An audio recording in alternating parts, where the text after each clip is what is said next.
us. It definitely brings something to this rivalry. It brings some to this game, just because we know he's from there. It's the same thing with Coach Brad Davis, Coach Sam Carter, Coach Mike Shear, everybody. Like we want to go win the game for them, but more importantly, we want to just win the game. Like it's a week where we want to go and win the game, just because it's for us too. We haven't won the game since 2015. I've never beat Missouri, so it's something we want to do. Have those coaches' emotions been any different this week in getting ready for Missouri? What do you think the game means to them? It means the world to them. We want to beat Missouri just because they're Missouri, we're Arkansas. But they're business guys. Coach Pittman, he's really big on 1-0 every single week. We want to try to focus on the game ahead of us. So this week we're focused on Missouri, and we're going to earn respect when we go out there and do it. Thanks. Trey Biddy. Yeah, Grant.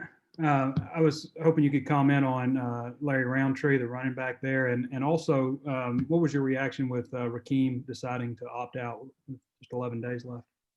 Yeah. So the first one, Larry Roundtree. I've actually met him a couple of times and talked to him a couple of times because we're both on the board for SAC representatives or the football leadership committee. He's a good guy, really good running back, runs super hard. They have dynamics with him and number one. They change it out a bit, but Roundtree's one of those guys who's going to be playing on Sundays. He runs super hard within the tackles. He has good enough speed and really good jump cut to be able to get out and make you miss. But he's somebody we got to be able to get pressure on and be able to get in the backfield. So it's harder on him. We got to be able to put pressure on their O-line. We got to be able to just play on their side of the ball to be able to slow him down. If we don't do that, then he's going to be able to get ways with what he wants to do. So we got to be able to cut him off and try to minimize him as much as we can. The Rakeem here, where I'm one of my best friends is Rakeem Boyd. So everybody has to be able to handle this kind of situation their own way. Everybody could say shouldn't have done this or should have done this, but he's got to do it what he thinks is best for him in his career. I hope him the best. I'll be here for him every single second of the day. So we're going to focus on us from here on out.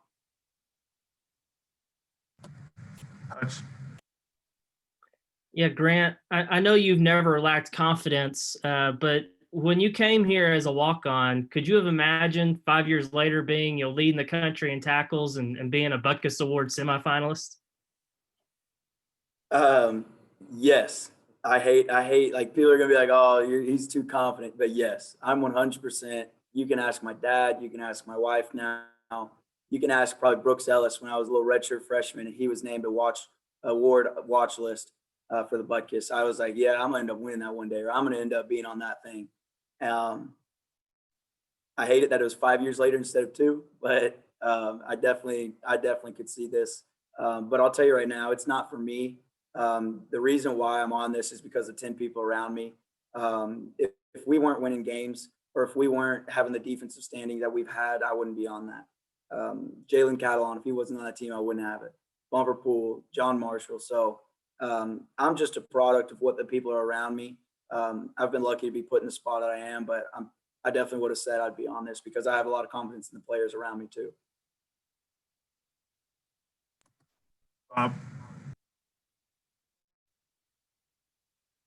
Yeah, Grant, Eli Drinkwitz, the Mizzou coach, he's an Alma Airedale. And, of course, Rick Jones, your old coach, is over there now. What do you think about that? Does that kind of add a little fuel to your fire? Yeah, definitely. Not the fact that he's Alma Airedale, but because Greenwood, that's not a rivalry anymore with Greenwood and Alma. But Coach Jones, love the guy. He helped me be who I am today, but I'm hoping Saturday to show him that what he helped make is not a good thing for them and a good thing for us. So love Coach Jones. Coach Drinkwitz is a good guy too. I met him a couple times growing up when he was at A-State, and when he would come and recruit like Drew, or when he would come meet with Coach Jones. So they're great guys. I look forward to talking to them after the game. Hopefully I'll be the one smiling. So we just got to go from there. But both really good guys, and wish them the best of luck in their careers, and just excited to see them, I guess. I haven't polled all the Arkansas fans. I know this is a trophy game. They don't seem like they're that excited about it. what is this? Is this a rivalry to the players, or if not, what is it going to take to make it more of a rivalry? Do you think? First off, we have to win. Like we have to go out there and win. We haven't won since 2015, so like we got to earn respect. Any rivalry, if a team gets beat so many times in a row, no one's going to think it's a rivalry, even the team that's losing. So you got to be able to go have those close games. You got to go have those games where you just earn the respect of the opponent. But for us, we definitely want to win every game. But obviously, we play Missouri every single year. They're our crossroad or cross division rivalry. So we're definitely going to treat it as such because we play them every year. But I know there's a lot of people on this team that want to beat Missouri, so I'll take that. Trey. Yeah, Grant, I think I already know the answer to this, but I'm going to ask anyway. It's kind of a cardinal sin question to ask you to look ahead, but there's 16 seniors on scholarship that are playing right now. Have you guys entertained the idea of possibly coming back next year, or is that something you just put off until the end of the season? What's your process there? I knew I'd get asked that question here soon. So yeah, definitely.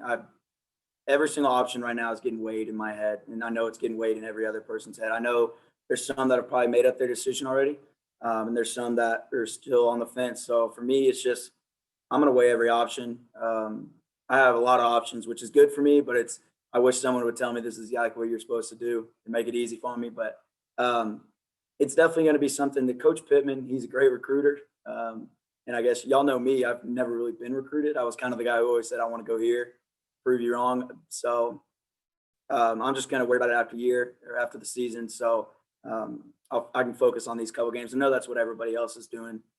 They're just focused on Missouri right now and just getting a win there. But it'll definitely be a fun offseason. It'll be a different one, I guess, for everybody. Hutch.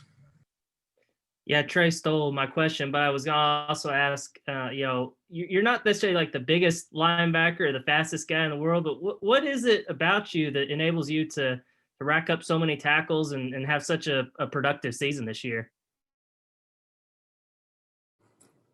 I like to say I'm really smart. I'm really fundamentally good, and I'm in the right spot whenever it's needed to be there. I'm pretty shifty. A lot of people I'm a little bit I may be a little smaller, but I hate when people say small because I'm literally a half an inch smaller than Nick Bolton. I'm literally this is the amount smaller I am than him. And it's a joke for linebackers, I guess, but I weigh the same weight as him. I guess I'm smaller in everyone else's minds, but the best way to get to the ball is not get blocked and be able to not let linemen. I'm shifty. I'm a little slippery. I guess Pittman always kind of calls me. He's like, you're slippery.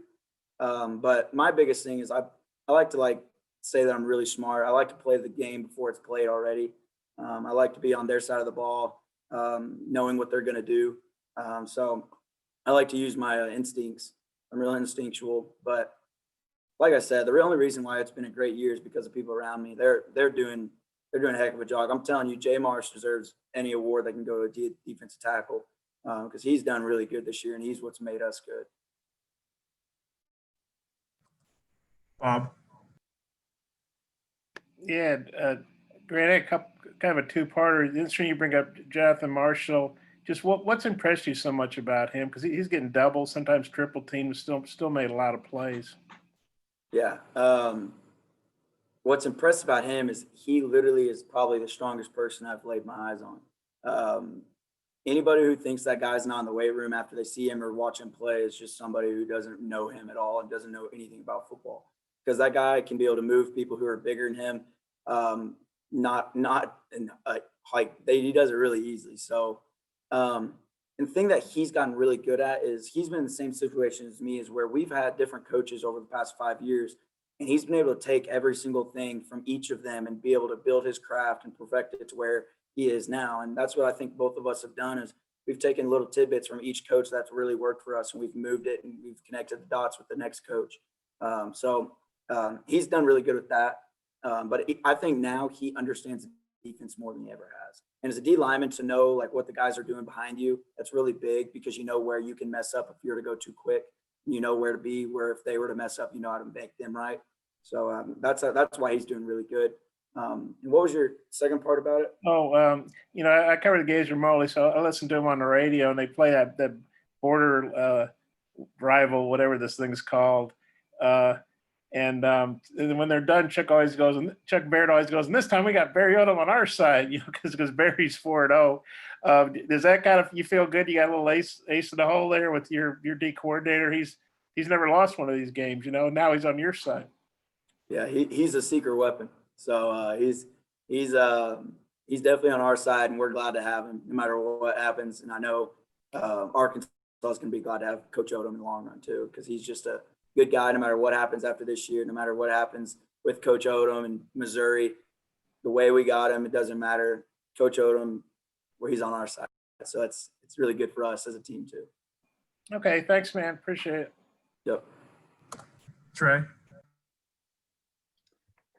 Connor Basilak, I was wondering if you had a comment on him, the Missouri quarterback, what your thoughts are.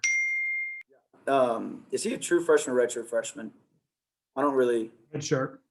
Redshirt freshman. So for a guy who's only in his second year, I guess, but first year playing, you can tell he makes really smart decisions. He knows where his guys are. He knows what coverages are around him. He's a guy he's not going to beat you with his speed, but he's smart enough and knows when to be able to pull it and knows when to run the ball if he has to. I give my hat off to him just because he's done a good job his first year starting. Like, he's won a couple games there, and he's in the SEC, so knowing he's playing good cover or good teams no matter what. I don't care if it's East or West; they're playing good teams, and for him to do that in his first year, especially with a new coach, new system completely, he's done good. We have to affect him if we're going to be able to win the game. We have to make him move. We have to get him down on the ground, and that starts with the D line, starts with linebackers. We got to be able to, even if we don't say we rush three, we got to get three hats to the ball with him, with having it. So we got to affect the quarterback and we got to affect him. But he's done a good job this whole year. So we want to be able to affect him big time. But that's pretty much my only comment on him. Anybody have one more for Grant? Hutch? Yeah, just one more. Grant, you mentioned earlier that you would wish that it wouldn't have taken 5 years to be having a season like this for you. Wish it had been a 2. Was it just a matter of getting an opportunity this year? And what was it like for you having to kind of bide your time for a season like this? Yeah. Let's look at the two guys who are in front of me in my career. So Trey Greenlaw is now the starting will linebacker at 49ers. And then we'll look at Scooter Harris, who now just got activated for Green Bay Packers. So I guess you could say it finally just had to come and had to wait, and hopefully I'm going to be there here soon. But it was rough. It was hard to sit there and be able to just know, like, I could be playing, like, I can do this. It's just seeing like how people are playing. I was like, okay, I can do that. But being able to learn from those two guys right there with Scooter and Dre, just being able to learn from them and seeing what they did really good and what they did bad and what they tried to do to fix what they did bad. It really helped me become the guy who I am now, especially on the field, and especially how I handle myself off the field and just how they watch film and how they study. Like, me and Dre would sit there and we'd talk about certain things like that before games. So it definitely was hard to see that, like, my opportunity was just getting longer and longer away. But I wouldn't ask for it any other way. I said that just like, oh, I wish it was 2 years, but at the end of the day, I can't change anything, and I'm glad it's here now. And hopefully we make some more of it this weekend. All right. Thanks, Grant.